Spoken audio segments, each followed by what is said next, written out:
ስትበሉ ስትጠጡ በስመ አብ ወወልድ ወመንፈስ ቅዱስ ስትሉ ልብስም ስትለብሱ የትም ስትገቡ ጸሎት ስትጸልዩ መናፍስቶቹ እዚህ ላይ ሆነው ያያሉ እና ይበሳጫሉ። ለምሳሌ ምግብ ስትበሉ በስመ አብ ብላችሁ የምትበሉ ከሆነ ወይኔ በፊት እኮ በስመ አብ ሳይል ሲበላ አብረን ነበር የምንበላው ብለው ይቆጫሉ፣ ይናደዳሉ። ሁለተኛ ነገር ደግሞ ብዙ ጊዜ ልትበሉ ስትሉ የምታዛጉ ሰዎች አባታችሁ ነው እያላችሁ ማለት እስቲ ሞክሩት በተደጋጋሚ ይሄን ነገር ለ7 ቀን ወይም ለ14 ቀን ዝም ብላችሁ ሳትረሱ። በእርግጥ ይሄን ትምህርት የምታዳምጡ ሳትጸልዩ አትበሉ፣ ግን እንደ ልምድ ለሌሎችም ሰዎች እስቲ ልምድ አካፍሏቸው። በስመ አብ ወወልድ ወመንፈስ ቅዱስ አሐዱ አምላክ ብላችሁ አባታችን ሆይ በሰማይ የምትኖራችሁ ገበታ ፊት እየጸለያችሁ ስምህ ይቀደስ መንግስትህ ትምጣ ምናምን እንደዚህ ያስብላል አይደል? በሰላም ቅዱስ ገብርኤል ማለት ነው ተማም ሰላም ለኪ ሰላም ለኪ ብሩን ታንቲ ማለት ምናምን እንደዚህ ያስብላል። እና ምንድነው ስትሉ አብሮ ሊበላ የነበረው መንፈስ በጸሎት ተያዘ ማለት ነው።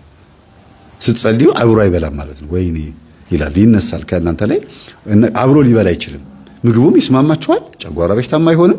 ምግቡም ይስማማችኋል ለአካላችሁ ለሰውነታችሁ ለጥጋብ ሳይሆን ለስግደትና ለቁመተ ስጋ ያክል ወይም ደግሞ እንደ እግዚአብሔር ለማመስገን ያክል ይሆንላችኋል ማለት ነው። አለበለዚያ የምትበሉት ምግብ ዝም ብሎ ግብስብሱ ይገባል። ፊታችሁ ቆንጆ ሆኖ አምሮበታል፣ ነፍሳችሁ ደግሞ ጥቁር ሆናለች። ከሃይማኖት ርቃ ሮብና ዓርብ ተበልቶ ጾማው ተቆርጦ ጠጁ ተጨልጦ ይባላል በአባቶቻችን። እንደፈለጉ ይበላሉ። የሚገርም ሲዩት የሆነ ከረባትና ሱፍ ያደርጋሉ። የሚያማምር ልብስ ይለብሳሉ። ድንቡሽቡሽ ብሎ የሚያማምሩ ወንዶች አይታቸው፣ ሴቶች ደግሞ ቆንጆ የሚያማምሩ አለባበስ ሴክሬታሪ ቆንጆ ቀሚስ ያደርጋሉ። ጥፍራቸው ምናምናቸው የተቀባብቶ በቃ የሚያማምሩ ናቸው። ግን ስጋቸው ነው የሚያምረው። ነፍሳቸው ላይ ስትመጡ ወይም ነፍስ ላይ ስትመጡ የለም። ስለዚህ ባርከን በምንበላበት ሰዓት የተመጣጠነ የሆነ ሰውነት ይኖረናል። ለምን? ለስግደት እንነሳሳለን። ውፍረታችንም ከመጠን በላይ አይሆንም። አያችሁ። ስለዚህ የራሱን የቻለ ስግደት ትልቅ ጥቅም አለው። ጸሎት ትልቅ ጥቅም አለው። ባርኮ መብላት ትልቅ ጥቅም አለው። ሁልጊዜ የሚሰግድ ሰው ሰግዶ የሚተኛ መልክአ ሩፋኤል ጸልዮ ሰግዶ የሚተኛ ሰው መናፍስትን በህልምም አይረብሹትም፣ ከእግዚአብሔርም በቂ መልእክት ይቀበላል። ድጋሚ መተትም ቢላክበትም ያሳያል ምልክት። እኔ አሁን ለምሳሌ ብዙ ጊዜ በህልሜ በር ሲያንኳኳ ያሳየኛል።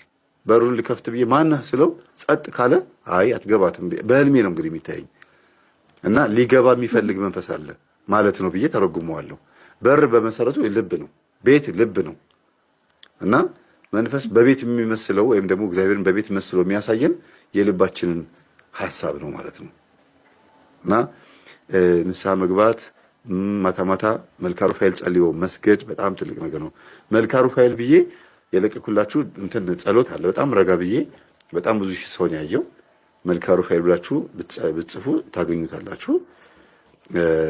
በዛ ላይ መነጋገር ይቻላል፣ መጸለይ ይቻላል እና ምንም ሳትቸኩሉ መስገድ፣ እየጸለያችሁ መስገድ።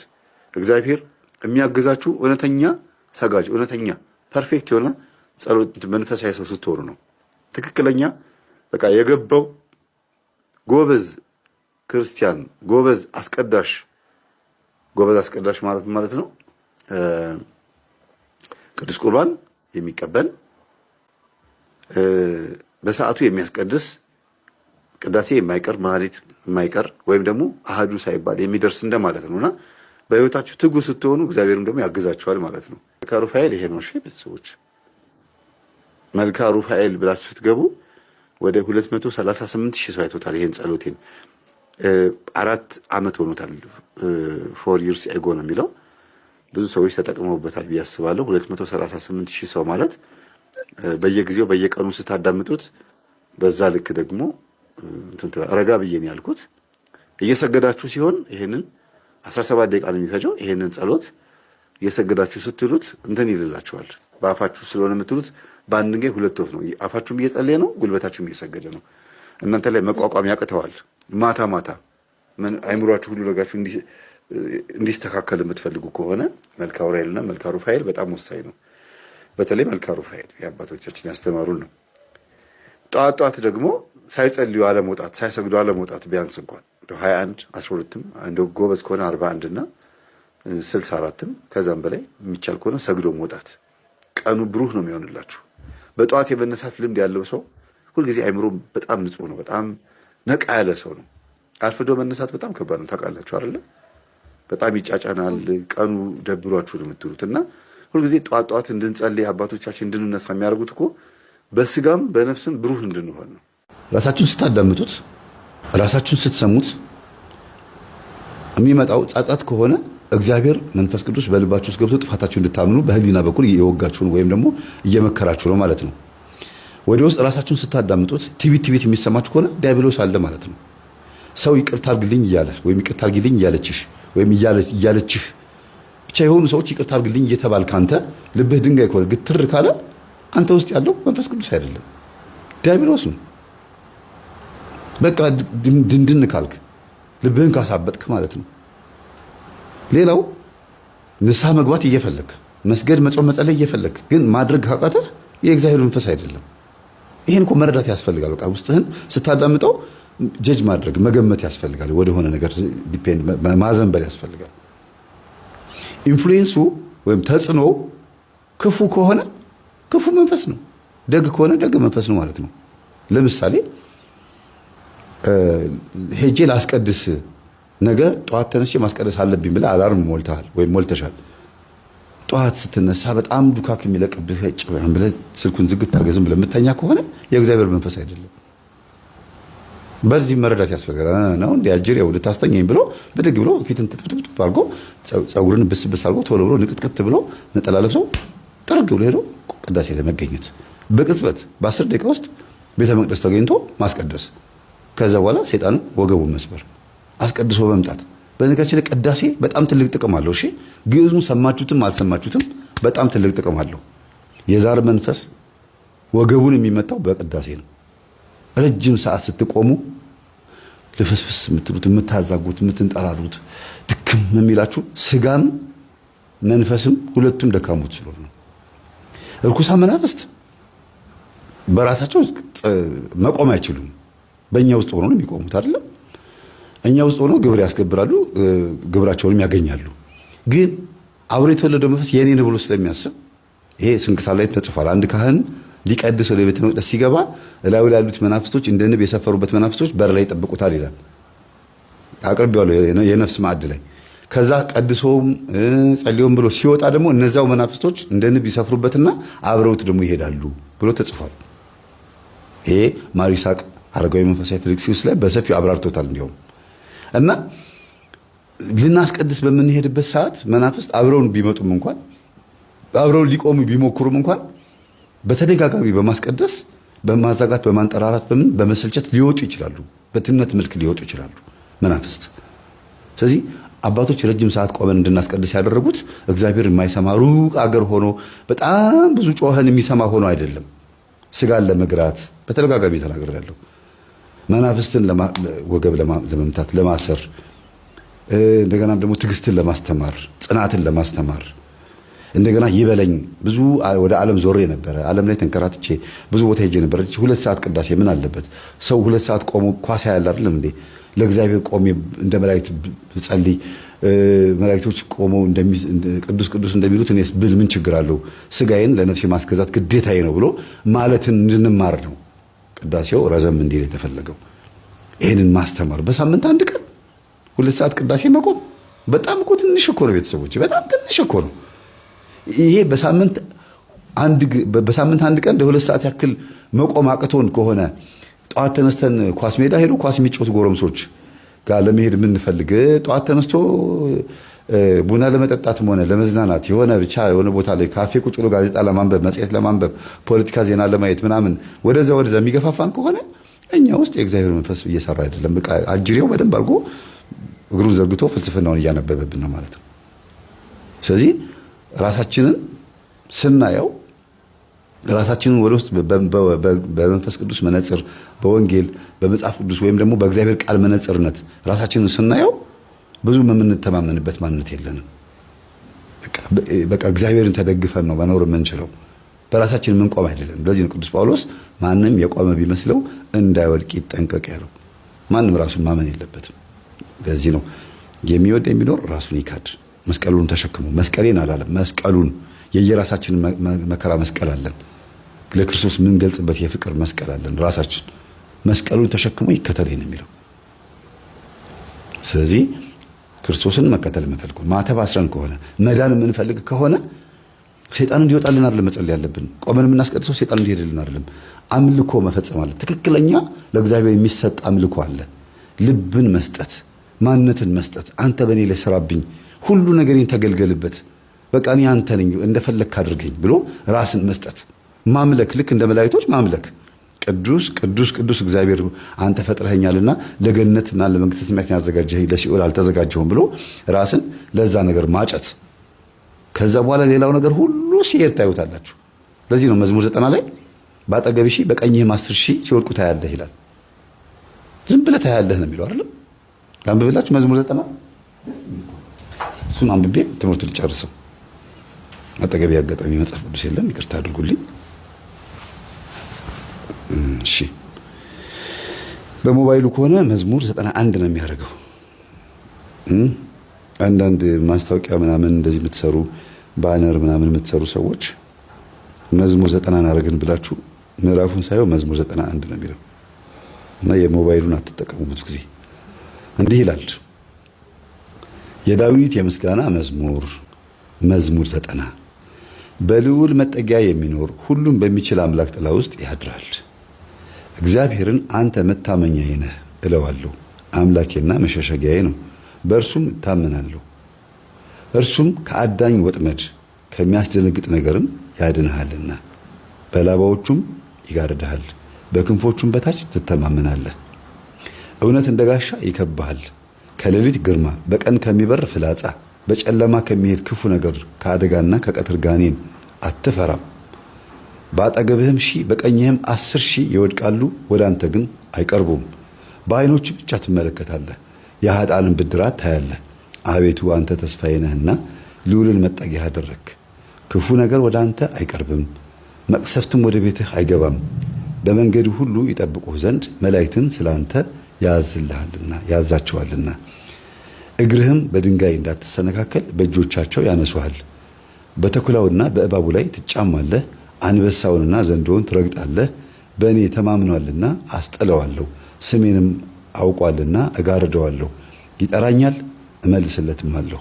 በመከራውም ጊዜ ከእሱ ጋር እሆናለሁ፣ አድነዋለሁ፣ አከብረውማለሁ።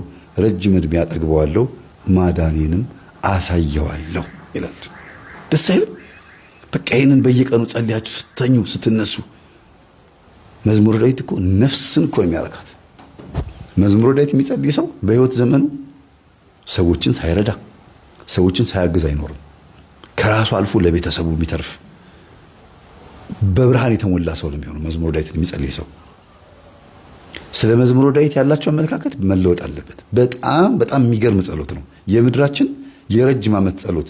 ጻድቁ አባታችን አቡነ ተክለ ሃይማኖት መዝሙረ ዳዊትን በቀን ስንት ጊዜ እንደሚጸልዩት ገድላቸውን አንብባችሁ የምታውቁ ሰዎች በጣም የሚገርም ነው። በአንድ ቀን 3 ጊዜ 4 ጊዜ የሚጸልዩት ነበሩ። 7 ጊዜ የሚጸልዩት አባቶች ነበሩ። ሙሉን እኮ 150ውን መዝሙር እኮ ነው እየሰሩ ጸሎቱ ባፋቸው ስለሆነ መዝሙረ ዳዊትን። ታዲያ እንደዚህ ሆኖ እንዴት ነው መላእክት የማይገለጡላቸው? መዝሙረ ዳዊት እኮ ማለት እኮ እኔ ኃጢአተኛ ነኝ፣ በዙሪያ ያሉ ሰዎች ኃጢአተኞች ናቸው፣ ማረን፣ ይቅር በለን፣ አጥፍተናል፣ በድለናል፣ እስከ መቼ ነው ዝም የምትለን? ሁሉንም እኮ ያዝ እኮ ነው። ይወቅሳል፣ ከዛ ደግሞ ይለምናል፣ ከዛ ደግሞ ያመሰግናል። አንዴ ራሱን ሆኖ፣ አንዴ ነፍስን ሆኖ፣ አንዴ ስጋን ሆኖ፣ አንዴ መንፈስን ሆኖ፣ አንዴ ሕዝብን ሆኖ ይጸልያል። ሁሉንም ያማከለ እኮ ነው መዝሙረ ዳዊት ቤተሰቦች። እና የዛር መንፈስ ወገቡን የሚመታበት ጸሎት ነው። እንደው መዝሙረ ዳዊት በሳምንት 1 ቀን ተለማመዱ እስቲ። አርጋኖንና መዝሙረ ዳዊት እመቤታችን ቅድስት ድንግል ማርያም የምትመሰገንበት አርጋኖን አለ። በሳምንት 1 ቀን መዝሙረ ዳዊትም ደግሞ በሳምንት 1 ቀን ጸልዩት እስቲ። ከቻላችሁ 3 ንጉስ 30 እስከ መዝሙር 30 ድረስ ማለት ነው። 3 ንጉስ ማለት አንድ ንጉስ 10 ምዕራፍ ነው የሚይዘው 10 እና እንዲህ አድርጋችሁ ብትጸልዩ ተጠቃሚ ትሆናላችሁ። እዚህ ገጠመኝ ውስጥ የምትማሩት 2 ነገር አለ። አንደኛ የበሽታዎች ሁሉ ምንጭ ዲያብሎስ ሊሆን እንደሚችል የአቡነ ሀብተ ማርያም ገድል ያነበበ ስለ በሽታ መናፍስት በደንብ ያውቃል። እንደገናም ደግሞ ባልነቃንበት ዘመን የምንከፍለው ዋጋና በነቃንበት ዘመን ቶሎ ብለን እንዴት ብለን እርምጃ እንደምንወስድ የሚያሳይ ገጠመኝ ነው እና እንደዚህ ሆንኩኝ ታመምኩኝ ምናምን ስትሉ መጀመሪያ እርምጃ መውሰድ ያለባችሁ ስራህን አቁም ነው። በእኔ ላይ እንዲህ የምታረግ መንፈስ ስራህን አቁም። ለምሳሌ መኪና አደጋ ተፈጠረን በል፣ እንደ ህፃኑ ልጅ በተዘዋዋሪ መንገድ ልጁን የገደልኩት እኔ ነኝ አለ አይደለም፣ ያስገበርኩት እኔ ነኝ አለ። ወደ ሆነ ክፍለ ሀገር ስትሄዱ ከሰው ጋር ብትጣሉ ወይ መኪና ቢገለበጥ ወይ የሆነ ችግር ቢፈጠር ለዛ ነገር ተጠያቂው መንፈሱ እንደሆነ መጀመሪያ መጠርጠር አለባችሁ። ለምን እግዚአብሔር እንደዚህ ያደርጋችሁ? እንዴት በራሳችሁ ፍቃድ ተነሳስታችሁ ጥፋት ልታጠፉ ትችሉ ይሆናል።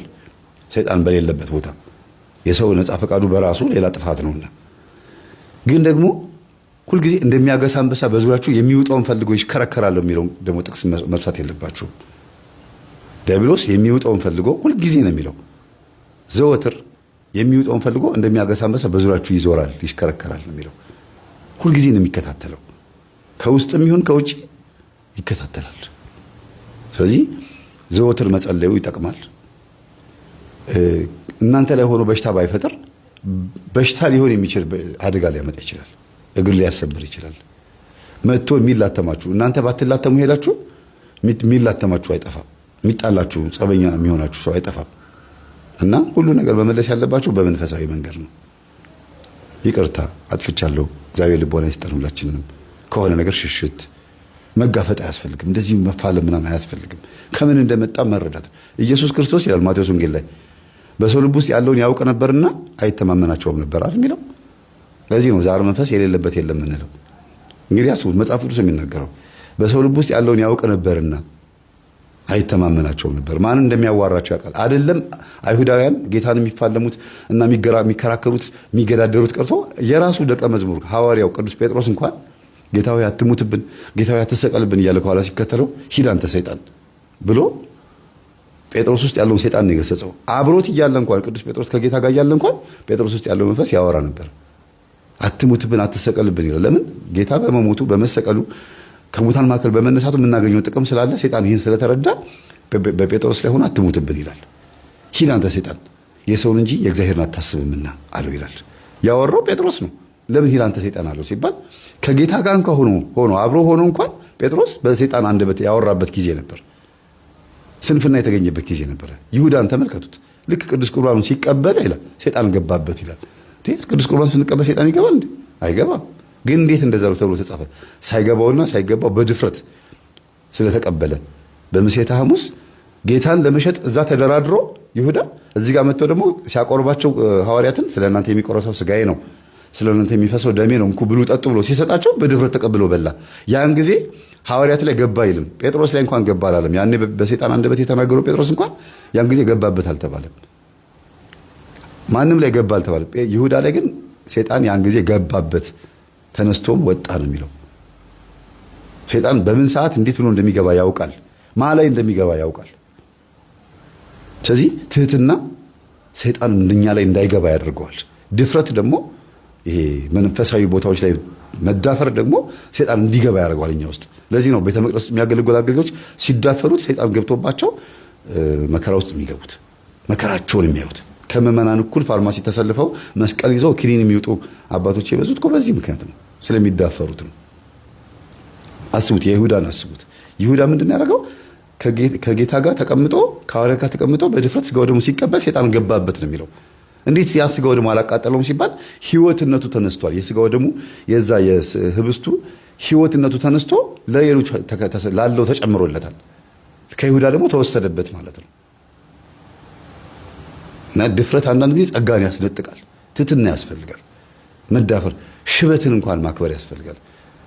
እና በተቻለ መጠን ትልቅ ከሆናችሁ በኋላ ካረጃችሁን አባቶች፣ ካህናት ወይም ደግሞ አረጋውያን ሽማግሌዎች ትልቅ ከሆናችሁ በኋላ የህፃን ነገር ባይገኝባችሁ፣ ግትርነት፣ እልከኝነት ባይገኝባችሁ፣ ትዕቢት፣ ራስን ማኮፈስ፣ ከንቱ ውዳሴ ወይም ደግሞ ጠብረር ማለት ባይገኝባችሁ ትህትና ቢኖር። ለምን? የእግዚአብሔር መንፈስ የሚጠራው ትህትና ብቻ ስለሆነ ነው። ለዚህ ነው በሰው ውስጥ ያለውን ያውቅ ነበርና አይተማመናቸውም ነበር ተብሎ የተጻፈው። ቀጥታ ነው፣ ቃል በቃል ነው የተናገረው ቅዱስ ማቴዎስ። ኢየሱስ ክርስቶስ በሰው ልብ ውስጥ ያለውን ያውቅ ነበርና ይሸሻቸው ነበር፣ አይተማመናቸውም ነበር። ሊይዙት ሲሉ ተሰወራቸውና ወጣ ነው የሚለው እንጂ ፍንግል አድርጎ ሊያባራቸው ይችላል እኮ አይደል? መጥተው ለምን እንደዚህ ተናገርክ አንተ እንዴት ራስን ከአምላክ እኩል ታደርጋለህ ብለው ሊይዙት ሊወግሩት ሲሉ ከጠገባቸው ተሰውሮ ሄደ ነው የሚለው። ለምን? በውስጣቸው ያለውን ያውቅ ነበርና ጊዜውም ገና ነበርና።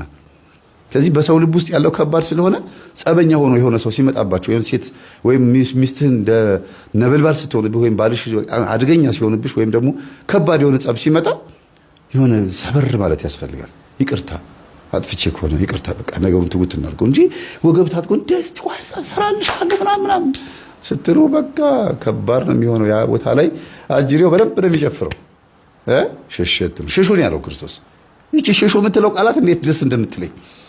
በዚህኛው ከተማ ፈተና ሲያደርሱባችሁ ወደዛኛው ከተማ ሽሹን ያለው ከክፉ ነገር ሁሌ መሸሽ ነው።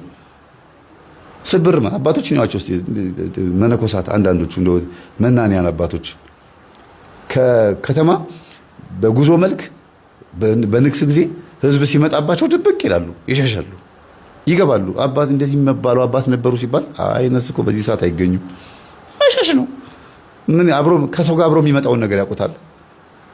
እና ብዙ ነገር ይዘንባቸው ነው የምንሄደው፣ በጣም ብዙ ነገር። እና አንዳንዴ ጥንቃቄ ያስፈልጋል። ራሳችን ብዙ አንመነው። እሺ ራሳችሁን ፍሩት። ይሸውዳል፣ የሆነ ሰዓት ላይ የስጋ ፍቃድ ይሸውዳል ይላል መጽሐፍ ቅዱስም። ቅዱስ ማቴዎስ ሲናገር ስጋ ደካማ ነው፣ መንፈስ ግን ሁልጊዜ ብርቱ ናት፣ ንቁ ናት ይላል። ነፍስ ግን ሁልጊዜ ንቁ ናት ይላል። እና ስጋ ደካማ ሆኖ ሊጥለን ይችላል። ስለዚህ በንቁዋ በነፍሳችን በኩል ወይ በመንፈሳችን በኩል ስጋችንን ማሰገድ አለብን። ስገድ፣ ነገ ትንሣኤህን ታያለህ፣ ገነት መንግሥተ ሰማያት ትወርሳለህ። በሞት ትንሣኤም አለ እኮ። ለምሳሌ በመጨረሻው ዘመን ነጋሪት ሲጎሰም መለከት ሲነፋ፣ ቅዱስ ሚካኤል መለከቱን ሲነፋ ሁላችንም ከሞትንበት አጥንታችን ስጋችን ተሰብስቦ ስጋ እንትን አንበሳም የበላው ጅብም የበላው ምንም ያደረገው ገደልም የገባ አጥንቱ ተሰብስቦ ይቆማል። ወንድ ልጅ የ30 ዓመት ሴት ልጅ 15 ዓመት ልጅ ሆና ፊት ለፊት ይቆማል በእግዚአብሔር ፊት። ከዛስ ሲፈረድብን ወይም ሲፈረድልን ከለበስ ነው ከዛው ስጋ ጋር ነው ገሃነም ገነትም ነው መንግስተ ሰማያትም የምንገባው። ከባድ ነው አይደል? ሁሉም ከሙታን መካከል ይነሳል፣ ስጋውን ይለብስና ፍርዱን ይቀበላል ይላል። እና ይሄ ስጋ ዛሬ ሲሰግድ ስገድ ስትሉት ነገ ትንሣኤህን እንድታይ ነው። ስጋዬ ለነፍስ ተገዛ፣ ስጋዬ አይደል? ይሄ መዝሙር ታስታውሳላችሁ አይደል? የንስሐ መዝሙር። እና በትንሣኤ ጊዜ ስጋ ከሞተበት ከፈረሰበት ከበሰበሰበት ተነስቶ ነፍስን መዋሃዱ ስለማይቀር ዛሬ ይፍጋ፣ ዛሬ ይልፋ፣ ይክሳ። ከፈለገ ዛሬ ነፍስ እንደፈለገች ታርገው፣ ትዘዘው። ተራራ ይውጣ፣ ገደላ ገደል ይውረድ፣ ለጌታ ስገድ ትበለው፣ ይጹም። ስጋ ይንገላታ፣ ችግር የለው። ዛሬ ላይ ትንሽ ናት። ድንገት እኮ ልንሞትም እንችላለን። አፈር ሆኖ ሊበሰብስ ይችላል፣ ግን በስብሶ አይቀርም፣ ይነሳል። ሳይሰግድ ከሞተ ያው ነው፣ በሞት ነው የሚነሳው፣ ለሐሳር ይነሳል። ሰግዶ ከሞተ ደግሞ በመጨረሻው ዘመን ደግሞ ወደ መንግስተ ሰማያት ከዚሁ ስጋችን ጋር እኮ ነው። ሽሮ በርበሬ አያስፈልገውም፣ ህመም አያውቀውም፣ እንቅልፍ አያውቀውም፣ ድካም አያውቀውም። ግን ስጋ ሆኖ ይነሳል። ነፍስን ይዋሃዳትና እንደዚሁ እንዳለን መንግስተ ሰማያት ላይ ስናመሰግን እንኖራለን። ደስ አይልም? ይሄ እድል አይደለም? ትልቅ እድል እኮ ነው ቤተሰቦች። እንደዚሁ እንዳለን እኮ ነው። የሆነ በመንፈስ ብቻ አይደለም እኮ ይሄው ስጋችን፣ ይሄ እኛ የምታውቁት ስጋችሁ ምናልባትም አፍሪካ ስለምንኖር ጥቁር የሆነው ቆዳችን በመንፈስ ያኔ ስንነሳ ምን አይነት ቆዳ ይዘን እንደምንነሳ አናቅም ይሆናል። አፍሪካ ስለምንኖር ጥቁር፣ አውሮፓ ውስጥ ያሉ ሰዎች ነጭ ሆነው አሁን እየኖርን ነው። ልክ የልብስ ቅማልና የፀጉር ቅማል ማለት ነው። የፀጉር ቅማል ለፀሐይ ቅርብ ስለሆነ ጥቁር ነው። የልብስ ቅማል ደግሞ ከፀሐይ የራቀ ስለሆነ ነጭ ነው አይደል? መቼም ቅማል አይታችሁ የምታውቁ ሰዎች አይቻላቅም እንዳትሉ። ምን አይነት ነው መልኩ? ምናልባት አይታችሁ የማታውቁ የሀብታም ልጆች ካላችሁ ቅማል ብላችሁ ሰርች አድርጉ። እንግዲህ ምን ይደረግ እና አፍሪካ ውስጥ ያለን ሰዎች ቆዳችን ጥቁር ቢሆንም በምጽአት ጊዜ በምንነሳበት ጊዜ ምን ቆዳ ይዘን እንደምንነሳ ባይታወቅም ግን አምሮብን እንደምንነሳ ይታወቃል። ውብ ሆነን ይሄ የምናየው ስጋችን፣ ይሄ የምናየው ማንነታችን። አንድ እንዲያውም አካል ጉዳተኛ ምን አለችኝ፣ በዳግም ምጽአት ጊዜ ስነሳ እንደዚሁ ሽባ ሆኜ ነው የምነሳው አለችኝ። አይደለም፣ የነፍስሽን ይሄ በዚህ በምድር ላይ ትኖሪበት በነበረበት ሰዓት አካል ጉዳተኛ ሆነሽ እንደነበርሽው አይደለም ያለሽው። ያን ጊዜ ስትነሺ ሙሉ አካል ይዘሽ ነው የምትነሺው። ጎባጣውም አይነ ስውሩም ሁሉም ሙሉ ሆኖ ነው የሚነሳው። ሙሉ ለምን በስጋ በሽታ ምክንያት በምግብ በተለያዩ አይነት የምግብ እጥረቶች ወይም ደግሞ በመናፍስት በዛር መንፈስ ምክንያት ስጋችን ብዙ ቅርጽ ሊይዝ ይችላል። ብዙ አይነት ዲፎርም አንሼፕድ ሊኖር ይችላል፣ ወይም ደግሞ ቅርጽ አልባ ሊሆን ይችላል። ግን በምጽአት ጊዜ እንደዛ አይደለም እና አምሮብን ነው የምንነሳው። ግን ደግሞ ሁሩ እምኔ ከኔ ሂዱ የሚባሉም ደግሞ አሉ። በጎቼ በቀኝ የሚባሉም ደግሞ አሉ እና ከየትኛው ወገን እንደሆነ ስለማይታወቅ ያንኑ እግዚአብሔር በሚያቀን መልካችን ነው የምንነሳው ብዬ ነገርኳት። እና ምንድነው እውነት እግዚአብሔር ደግና ቸር አምላክ ነው። የማንንም ሞት አይፈልግም፣ የማንንም ሲኦል መግባት አይፈልግም። ግን በፍቃዳችን ወደን ፈቅደን ሲኦል መግባት የምንፈልግ ከሆነ መንገዱ ክፍት ነው። ውሃና እሳት ቀርቦልሃል፣ ወደ ፈለግከው ግባ ነው እና ስጋችንን አሁን ብናስገዛው ጥሩ ነው። ጠንቋይ ቤት ስንት ዓመት ሙሉ ተካደመ፣ ደብተራ ጋር ስንት ዓመት ተሮጠ፣ ለስጋ ፈቃዳችን፣ ለዝሙት፣ ለጭፈራ፣ ለተለያየ አይነት ፍላጎቶቻችን ስንት ዓመት ስንት ቦታ ሮጥን። በቃ በሉት ስጋችሁ። አረ በቃ አሁን ለእግዚአብሔር ሰግጄ ልሙት። ለምን ነገ ፍንችር አልልም? ለምን እየሰገድኩኝ 40 ዓመት ተርቤ ተጠምቼ አልኖርም? በቃ እግዚአብሔር የፈቀደውን ከዚህ በኋላ እኖራለሁ። ስንት ዓመት ይሁን እንደፈለግኩ ሆንኩኝ። ከዚህ በኋላ ያለውን ግን እሱ ይፍቀድ ነው የሚባለው።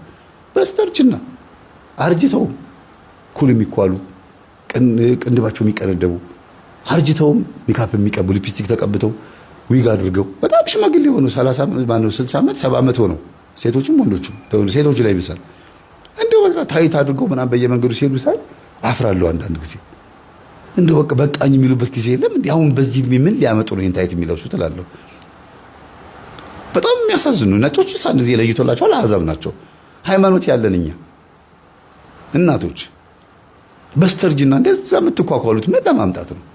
ያለውን በጸጋ ትቀበሉትም። ጸጉርን ሂና ከመቀባት ወይም ደግሞ እንደው ሽበትን መከራውን ከማሳየት በጸጋ መቀበል እኮ ምንም ችግር የለውም። በቃ የሆነ ጊዜ ኖር ያለው ይበቃል። አሁን ደግሞ ሲራሴን ለእግዚአብሔር ልስጥ ነው የሚባለው። ቆራቢ ሆነው ውስኪ የሚጠጡ እናቶች ያውቃሉ። እኔ በቅርበት የማውቃቸው እዚሁ ጨርሰው ያልመጡ ማለት ነው። እንደው ቤተሰቦቻቸው ሲጨቀጭቋቸው ጭቅጭቅ ሲያደርጓቸው ቆራቢ ናቸው። ግን ደግሞ አንዳንድ ጊዜ ፋ ያደርጓታል። ከዛ ደግሞ ይዘባርቃሉ፣ ይቀባጠራሉ። ፈጽሞ መመለስ ነው በቃ። ወደ አልኮልም መመለስ አያስፈልግም። በስተርጅና አልኮል ምን ያደርጋል? መተው ነው በቃ። እና ስጋን ለነፍስ ማስገዛት፣ ስጋን ለእግዚአብሔር ማንበርከክ የመሰለ ትልቅ ስልጣን የለም። ይሄ እኮ የኛ ስልጣን እኮ ተሰጥቶናል። ስልጣናችን እኮ ነው በቃ። እግዚአብሔር ይችን እድል ሰጥቶናል። ሳንሞት ይችን እድል ሰጥቶናል። ከሞትን በኋላ የለም አለቀ በቃ። ምንም ነገር መመለስ የማይቻልበት ሁኔታ ውስጥ ነው ያለነው ፈቃዱ ካልሆነ በስተቀር። ስለነበረ ሰዓቱ አምላካችን ስም የተመሰገነ ይሁን። ሰላም